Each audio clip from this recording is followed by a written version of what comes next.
Oi, tudo bom? Hoje eu tô aqui pra falar da segunda temporada de His Dark Materials. Não esquece de deixar o seu like e de ativar o sininho pra saber quando tem vídeo novo.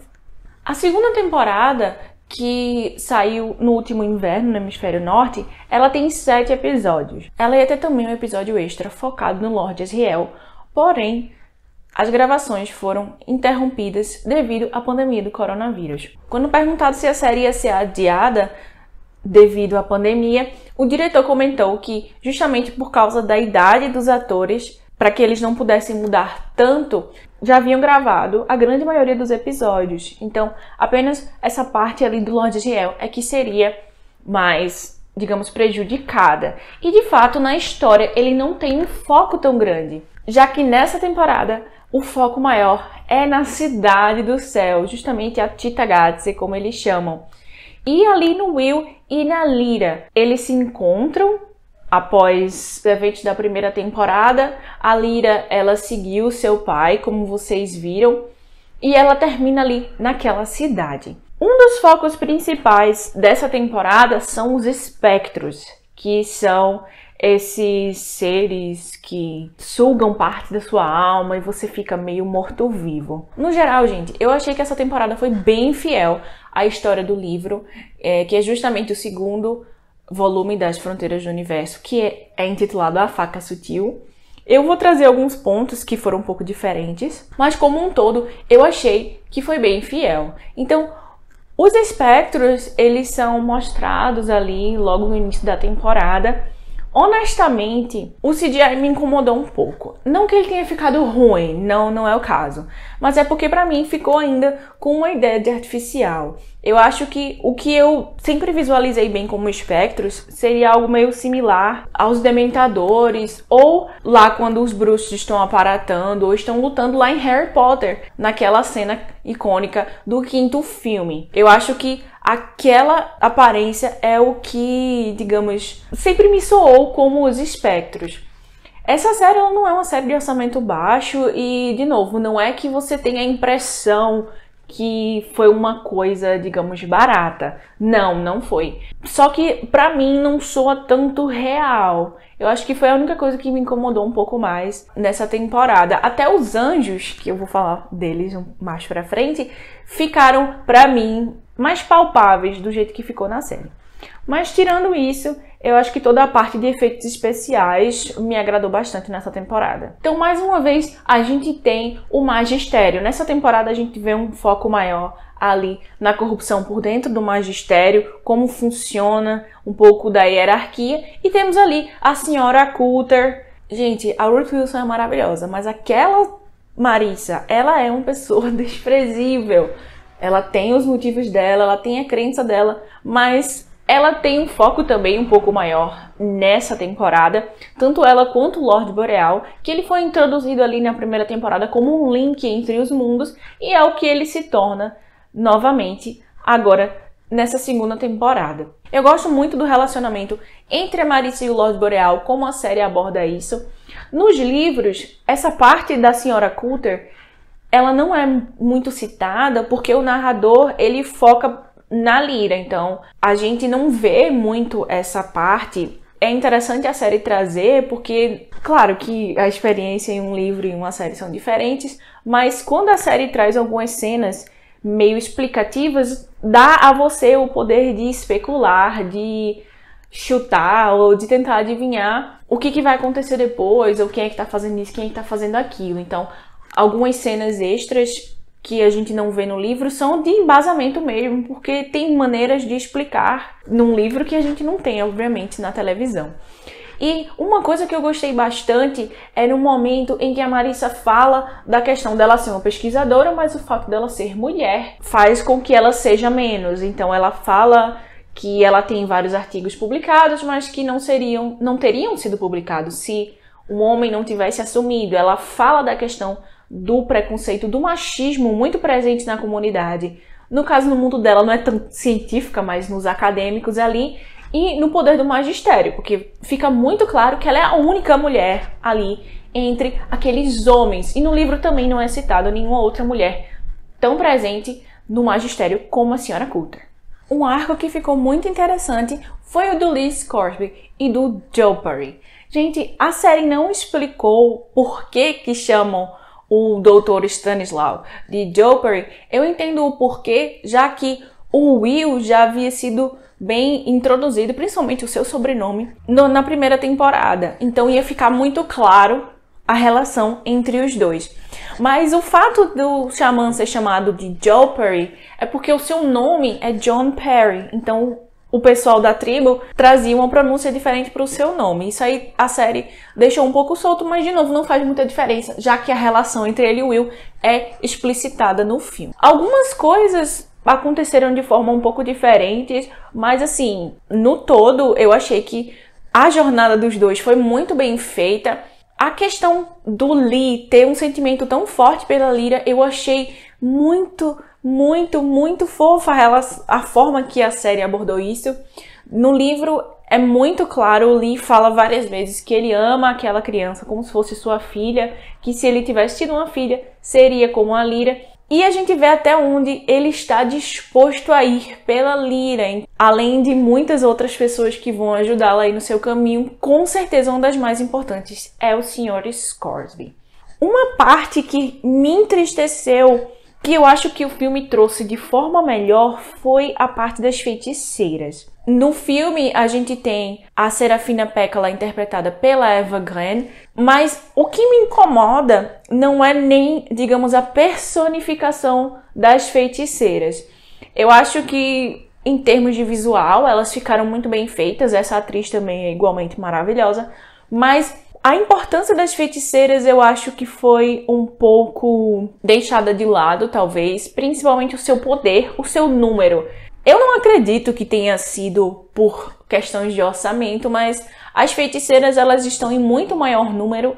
A Skadi foi a maior, digamos, decepção para mim, porque ela é uma personagem bem imponente no livro, ela é uma pessoa de personalidade muito forte e essa personalidade forte dela leva a algumas coisas, a própria relação delas com o Lord Asriel, com a Lyra. Uma coisa interessante é que nessa temporada já é explicitado o nome da Lyra e toda a questão da profecia, que no livro também ainda não fica claro. Mas, de novo, eu acho interessante eles trazerem isso para que o telespectador ele possa especular algumas coisas, já que no livro a gente tem uns outros detalhes que, novamente, são duas experiências diferentes. Mas a Skadi, para mim, ela foi uma personagem, de certa forma, desperdiçada, porque eu não diria que ela tem importância maior, mas ela tem uma presença maior na história.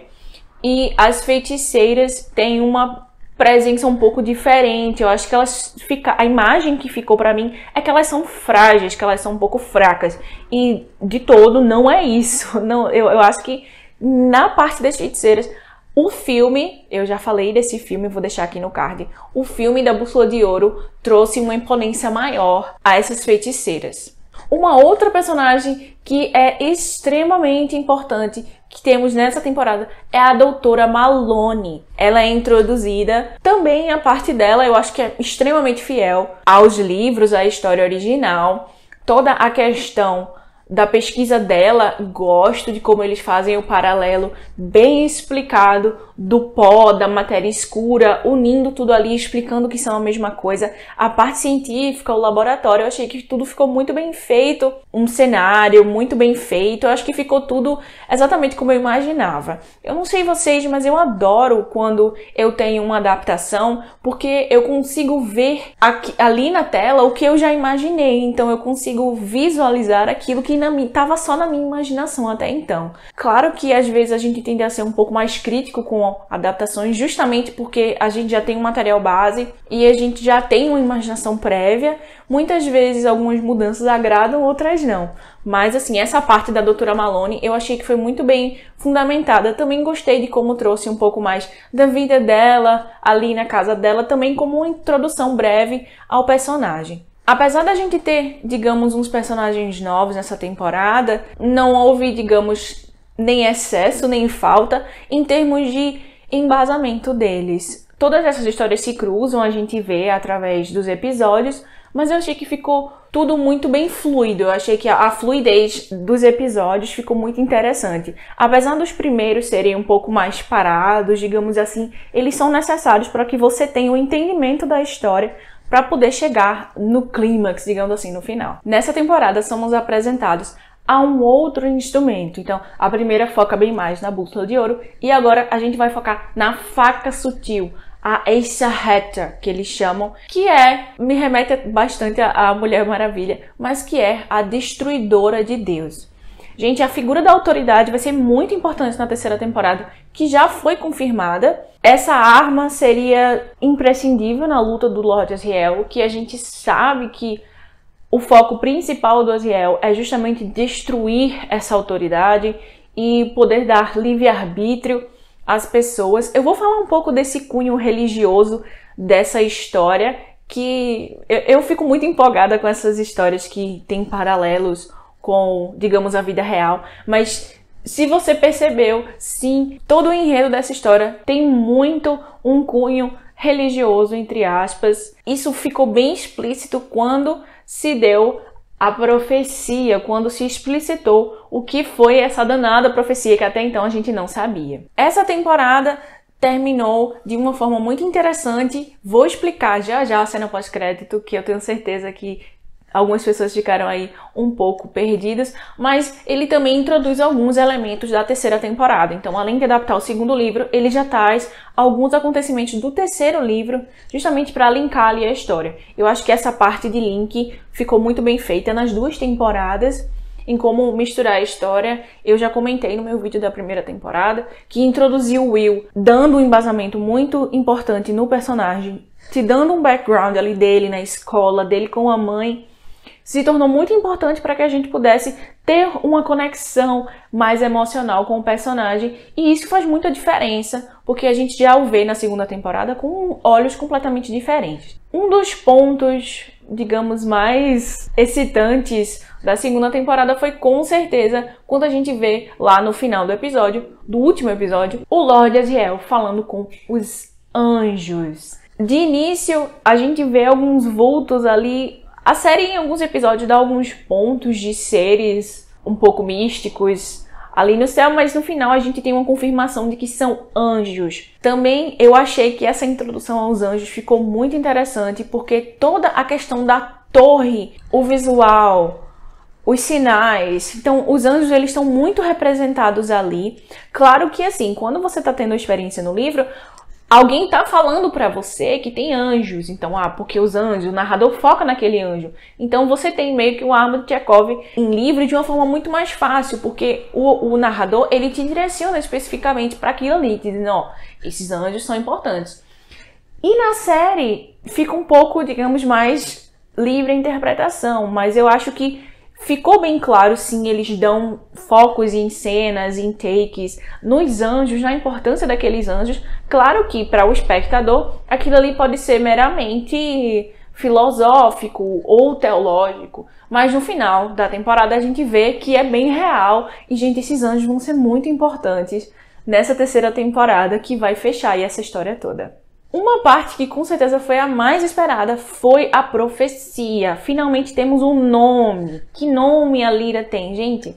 A Lyra será a Eva. Fica bem claro com esse nome, com essa profecia, o cunho religioso, digamos, de embasamento que o Philip Pullman teve para escrever essa história. Toda a história dessa trilogia, ela é baseada num poema do John Milton, O Paraíso Perdido, que é um épico que conta justamente a história dos anjos caídos, ali aquela parte do paraíso. Então, o Pullman, ele traz essa história ao seu próprio ponto de vista, e justamente essa questão da Eva e do conhecimento, se vocês lembrarem, no decorrer da temporada, quando a doutora Malone consegue se comunicar com o Pó, que depois a gente descobre que são os anjos ali por trás, eles dizem para ela que ela vai fazer o papel da serpente. E na história da Bíblia, a serpente foi que fez Adão e Eva caírem. Então a serpente foi que tentou Eva. Fica muito claro essa relação, até porque, entre aspas, a árvore da qual Eva comeu o fruto era a árvore do conhecimento. Então o fato dela ter o conhecimento foi com que fez que ela caísse. E A doutora Malone é uma cientista, ela é, querendo ou não, uma representante do conhecimento. Então, em tese, a tentação da Lyra seria justamente a questão do conhecimento. De novo, a gente tem o Lord Asriel ali dizendo que, indo de encontro ao magistério, que conhecimento é livre-arbítrio, é liberdade. E temos aí também os dois pontos, tanto a senhora Coulter dizendo que a Lyra não poderá cair, já como a Eva caiu, a Lyra não poderá cair. E o Lord Asriel dizendo que não, que o conhecimento é direito de todos. Essa releitura, entre aspas, que o Pullman traz da história da Bíblia é extremamente fascinante para mim, porque ele traz um ponto de vista completamente diferente. Até porque vai se aproximar bem mais da história da Bíblia mesmo, já que a Serafina ela comenta que na profecia diz que um menino andará junto com a Lyra, e é o Will. Então, fica, para um bom entendedor, minha palavra basta, fica bem claro que ele vai ser, digamos, o Adão da história. Claro que, muito provavelmente, esse renascimento que a Lyra e o Will vão trazer vai ser uma coisa muito mais metafórica, mas fica muito claro que haverá uma grande guerra por vir. Uma coisa que a série não mostrou foi justamente o avanço do Asriel com relação a essa guerra. De novo, como eu comentei no início, iam ser gravadas algumas cenas para um episódio especial focando no Asriel e o que ele estava fazendo ali naquele tempo em que a Lyra procurava por ele, mas justamente o quão avançado ele está é uma coisa que as feiticeiras trazem como informação.